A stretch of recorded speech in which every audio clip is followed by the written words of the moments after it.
You just can't find a skate park like this anymore. There's none left. It was a meeting ground of the most influential people in the skateboarding world today. Everything's massive. Walk out the door and it's just like boom. It was like the biggest, gnarliest park, so we were in heaven. There's probably more skin laid in that concrete than anywhere else, no question about it. There was power centers in every zone of Florida, but none of those other areas had the place like Kona.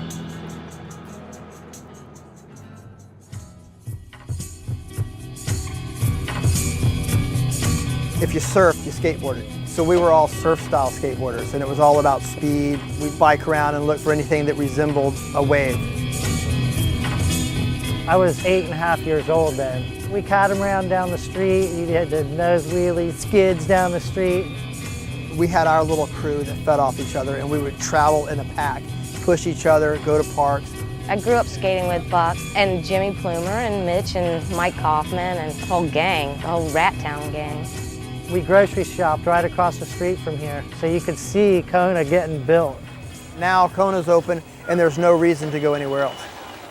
It was on. My parents would bring me here, you'd spend the day here, they give you a couple bucks, and I spent years here after that. And a lot of the guys from around the East Coast are showing up, looking at the size of the park and going, holy shit, I don't want nothing to do with that. They look at the bowl and they're like, what? My dad took me out to the bowl, and I put my board on the ledge, and I got scared, and I'd never been here before and never skated anything like this before. And he said, well, are you gonna drop in?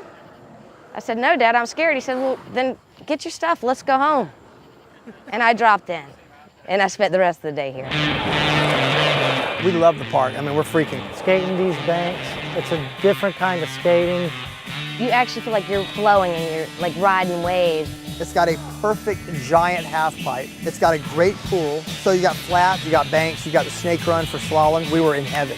You know, create these little basin type bowl things where you can kind of surf around and do slides and little freestyle routines in the bottom. The park was open for about 8 weeks, and we finally talked the owners into building a vertical. We needed vert, and there was no vert in here.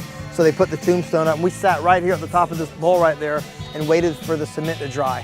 And we're just frothing, you know, and then they're going, not yet, not yet. And they finally said, okay, it's dry enough. And we just started, you know, going.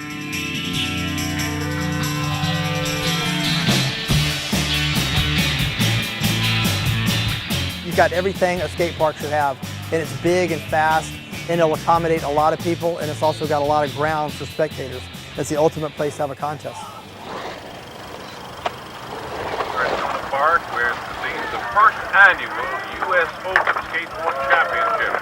And I believe it's the first time we've had any real challenge from the East Coast and the West Coast meeting head on. They had a couple big pro events here. They had the U.S. Open in 1978. They had another pro event in '77 as well. All the guys from the West Coast came out to the East Coast for the very first time because of Kona. And that's when I got to meet my heroes from the skateboard magazines. Shogo Kubo, Tony Alva, Jay Adams, Martinez, all the guys that, you know, we only saw in pictures.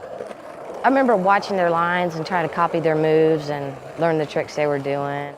Back in those days, you could not pop a video into your video player. People didn't even have VHS players back then, much less VHS tapes, DVDs.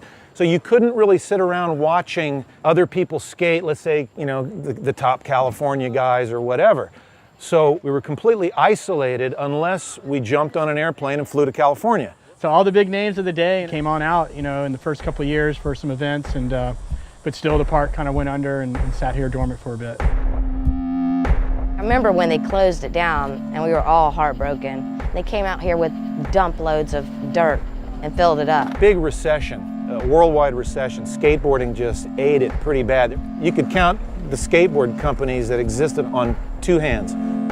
My parents took the skate park over in 1979. I looked at the skate park as kind of a cool way to have a family business and for a way to bring the family together, and he thought it'd be kind of fun to do for a couple of years, and never would have guessed we'd have been here so much later, you know.